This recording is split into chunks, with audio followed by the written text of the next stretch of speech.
بسم الله الرحمن الرحیم دوم کلاس جنرال ساینس دی. تھرډ نمبر یونټ دی امیونټي اینډ ډیزیزز. په دې کې مونږ دې ټاپک ته رارسېدلي چې انفیکشس ډیزیزز څه ته وایي، هغه بیماریانې چې یو نه بل ته لګي. په هغه کې مونږ دوه مثالونه ویلي، کووډ 19 او ډینګي. که تاسو زما په چینل کې نوي یا تاسو زما چینل سبسکرایب کړی نه وي، مهرباني وکړئ زما چینل ورسره سبسکرایب کړئ. په دې باندې یو ماته حوصله میلاویږي او زه به مخې ته ځم او ستاسو دپاره به نورې ویډیوګانې هم جوړوم. اوس په دغه ټاپک کې چې داسې بیماریانې چې د یو نه بل ته لګي، په هغه کې دوه بیماریانې نورې ورکړل دي، یو هیپاټایټس بي دی او یو ټایفاید دی. نو هیپاټایټس بي چې کوم دی، نو دا خو دې ته زیړی مونږ وایو، زیړ زیړی، یو تور زیړی یو زیړ زیړی، نو دا زیړ زیړی دی.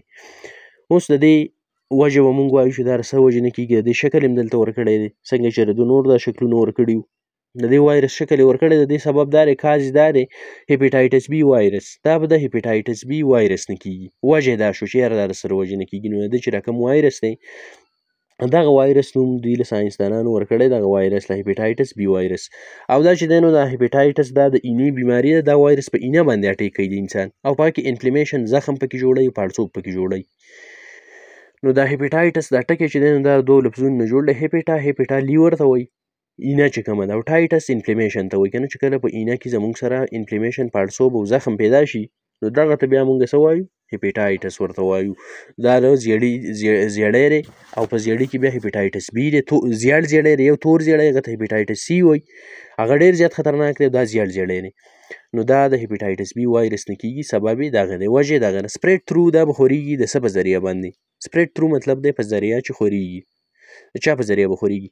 بلډ اینډ باډي فلویډز، د اینې نه او د وجود نه چې کوم رطوبت یې نورې وځي، لکه لاړې وغیره، په پوزو کې چې کومې اوبه د دې نه چې د دې په ذریعه باندې به دا خورېږي د یو نه بل ته. بلډ د اینې په ذریعه باندې. اوس یو انسان دی په زیړي باندې اخته دی، تا ته اینه راواخیسته، بل انسان ترې ولګوله، نو دا په اسانه باندې چې دی نو دې بل ته هم منتقل شي، خوره به شي دا بیماري. بل ملټیپل یوز اف سرنجز، دا چې د بل څه په ذریعه باندې خورېږي، نو هغه دا خبره ده چې یاره مونږ د سرنجانو استعمال بار بار کوو. لکه یو سرنج دی ته بار بار استعمالوي، نو که چېرته یو کس داسې چې په زیړي پکې اخته وي، ته یو سرنج راخلي او زیړي والته هم پکې تا انجکشن وکړه، بیا دې راواخیست روغ سړي ته پکې، نو دغه سره به دا بیماري په اسانه باندې خورېږي، او دغه ذریعه شو د خورېدو. نیډلز، کمې چې ستنې دي که نه، لکه خاص کر د هغه زنانه چې په غوږونو په ښارونو کې سوري کوي، په بازارونو کې، یا په هغه پوزه سوری کوي، دغه نیډلو یا ستنې چې کمې دي، ستنو استعمال، یا په دغه سرنجانو کې چې کمې ستنې لګېدلي دي، د هغو ته بار بار استعمال کوي، کله یو ته تندی پکې، کله پې بل ته کوي. ریزرز د ویښتو کټ کولو هغه کمې آلې چې دي که نه، ریزرې، هغه استعمال بار بار کوي، یو تن استعمال کوي، بیا بل او هغه په بیمارۍ اخته یو بل روغ سړی راشي، هغه استعمالوي، نو هغه چمړي، نو دغه په ذریعه باندې خو بیا هغه د یو انسان نه بل ته لګي. ډینټل اینډ سرجیکل انسټرومنټس، داسې اوزار آلات چې کوم په غاښونو کې او په اپریشنونو کې استعمالیږي، د هغه په ذریعه باندې دا وایرس چې دی نو خورېږي، د یو نه بل ته لګي. ډینټل غاښونو والا ته وایي، اینډ سرجیکل اپریشنونو والا. انسټرومنټس اوزار آلاتو ته وایي، چې کوم آلات په اپریشنونو کې په غاښونو ایستلو کې، لکه غاښونو والا چې کوم آلات استعمالوي، کله د یو انسان خولې ته وردننه کړي، کله د بل. نو که چېرته داسې انسان پکې چې هغه په دې مرض باندې د هیپاټایټس بي وایرس یې هغه کې دا زیړ زیړی پکې، نو هغه ته به هغه نه به دا وایرس په دې آلاتو اوزارو پسې ونښلي، چې که روغ انسان نه پرې غاښ وباسي، نو هغه به بیا د هغې وجود ته منتقل شي. دغه شانتې سرجیکل انسټرومنټ چې کوم دي، قینچیانې وغیره چې اپریشنونه پرې ډاکټران کوي، او هغه صحیح صفا نه کړی شي، جراثیم پکې مړه نه کړی شي، یو انسان نه بل ته بیا په اسانه باندې منتقل کېږي دا وایرس، چې بیمار مریض دی پرې اپریشن کړی بیا پرې روغ نه کوي. سیمټمز د دې علامات به څه وي؟ نو لو ګریډ فیور، په دې کې به د مریض داسې لږه لږه شانتې تبی، مړه مړه تبه چې ورته مونږ پښتو کې وایو. لاز اف هنګر، ده ته به لوږه نه لګي، دی لوږې کمی به وي ورته. لاز اف هنګر، لوږه به ورته کمه لګي. نوژه، ده ته به زړه کچه کچه کېږي. ومیټینګ، یا خو به الټی ورځي. بیا سټامک پین، په معده به یې درد وي، یعنې په خېټه کې به یې هم درد وي. نو سټامک خو معدې ته وایي، پین درد ته وایي، د معده کې به د خېټې دغه علاقو کې به د ابډامین کې به دی څه کوي، درد به محسوسوي. ویکنس او انتهایی کمزوري به محسوسوي. د دې پریونشن بچاو به څنګه کوو؟ ویکسینیشن، ټیکې به لګو. ټیکې ماشومانو ته هم د 9 میاشتو پورې لګوي، او دا هیپاټایټس والا ټیکې پکې وي. نو ټیکې کار دا دی، تاسو ویلي چې دا زموږ وجود بیدار ساتي د مخکې نه الریډي، چې لا وایرس راغلی او بکټیریا او بیماري جرمز جراثیم زموږ وجود ته راغلي نه وي، خو زموږ دا وجود ورته تیار ساتي.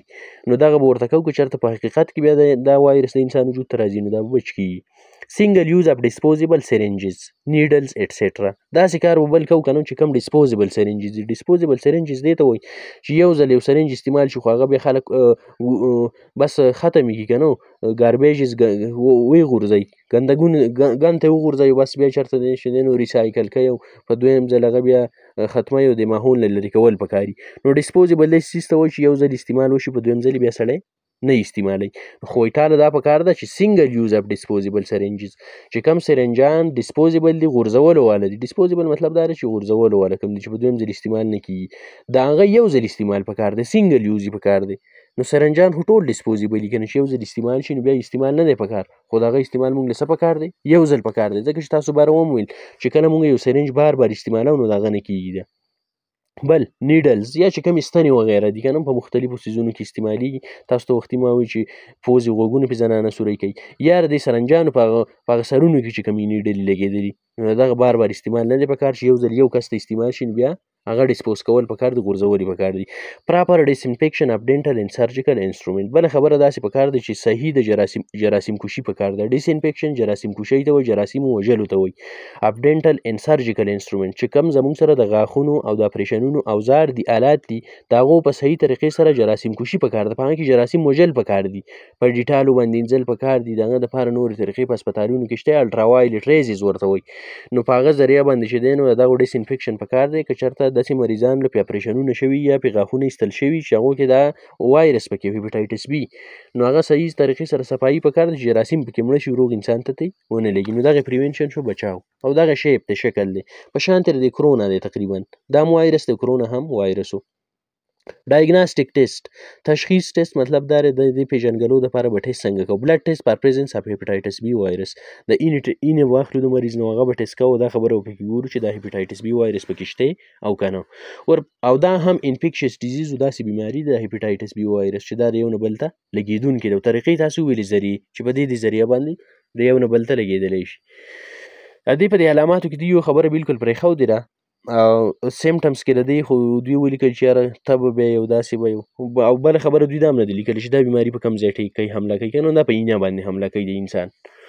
خو د دې د ټولو نه غټ علامت یو دا دی دوی دلته نه دی لیکلی سیمټم چې د انسان د سترګې او چمړه چې کومه ده سکین دا به انتهایي زیړ وي پیل یالو انتهایي زرد پیله والا به وي که نه زیړ به زیړ شوی به وي داسې زیړ رنګ به وي.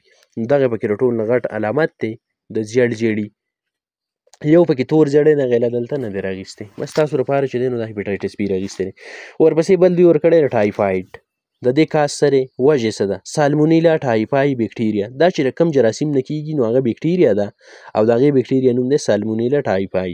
سپریډ تھرو دا به د څه په ذریعه باندې خورېږي فیشل اورل روټ د پوزلې د میتیازو په ذریعه باندې به خورېږي چې خولې ته کله لاړ شي لکه څنګه خولې ته لاړ شي.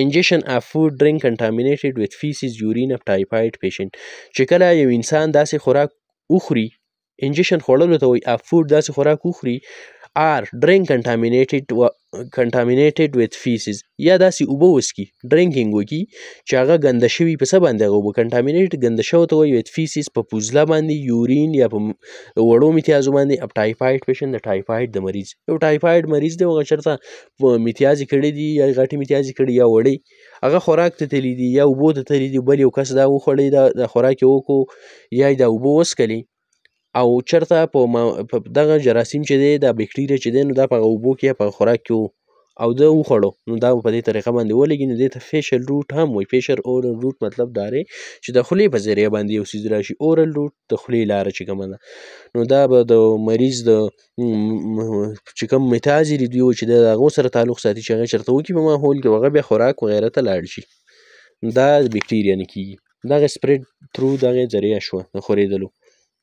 سیمټمز د دې علامات به صحیح های ګریډ فیور په دې کې به ډېره تیزه تبه وي د مریض هیډیک په سر به درد وي سټمک پین په معده به درد وي ویکنیس کمزوري به ورته وي ډیزینس چکر به پرې راځي سر به پرې تاویږي راتاویږي او داسې چکر شانتې به پرې وي لاز اف هنګر او لوږه به ورته نه لګي وږی کېږي به نه. پریونشن بچاو به څنګه کوې نو دې دپاره هم ویکسینیشن ټیکې به لګې واش هینډس پراپرلی افټر یوزینګ ټایلیټ اینډ بیفور هینډلینګ فوډ وایي ته داسې کار کوه چې لاسونه به پاک وینځې په صحیح طریقې سره به وینځې پراپرلی په صحیح طریقې سره افټر یوزینګ یوزینګ ټایلټ چې کله د واشروم د ټایلټ استعمال وکړي and before handling food او کله خوراک ته لاس لګوي نو د هغه نه مخکې به څه کوي لاسونه به په صابون سره وینځي واش هینډز پراپرلی لاسونه په صحیح طریقې سره وینځه ویت سوپ په صابون سره وینځي دا خبره هم پکار ده ځکه چې تا وایي چې دا په میتیازو په فضله کې نو ټایلټ کې خو هم دغه کاري نو چې دغه میتیازو سره ستا تعلق راغی نو بیا خپل لاسونه صفا وینځه او خوراک ته لاس بیفور هینډلینګ فوډ چې کله د خوراک ته لاس لګوي د هغه نه مخکې هسې نه ته خوراک ته لاس ولګوې او ستا سره بل څوک روټۍ ته ناست وي نو هغه روټۍ خو هغه هم خوري که نه نو هغه سره هم لګېدلی شي بیا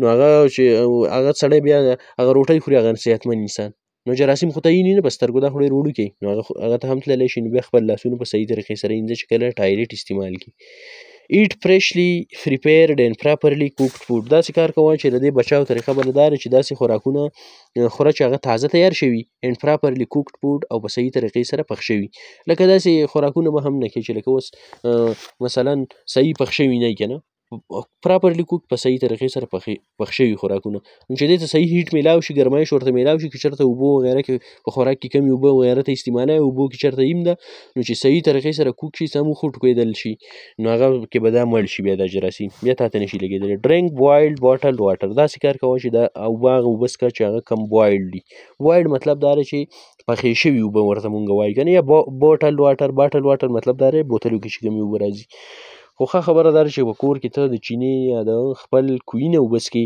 نو چې هغه هم څه شي هغه پخې شي وخوټکول شي ډایګناسټیک ټیسټ د دې تشخیص لپاره ټیسټ څه دی بلډ کلچر ټیسټ پر پریزنس اف ټایفاید بکټیریا بس د اینې نه به ورله ټیسټ کوې د انسان د اینې نه او د ټایفاید بکټیریا موجودګي پریزنس چې کوم دی دا به پکې معلومې نو دغه نه به دا په اسانه باندې کېږي او دا ټایفاید والا چې کومې بیماري ده نو دا اصل کې وایي دا جراثیم په کولمو باندې حمله کوي نو دغه سره بیا تبی د انسان او دا مختلف علامات تاسو ووینئ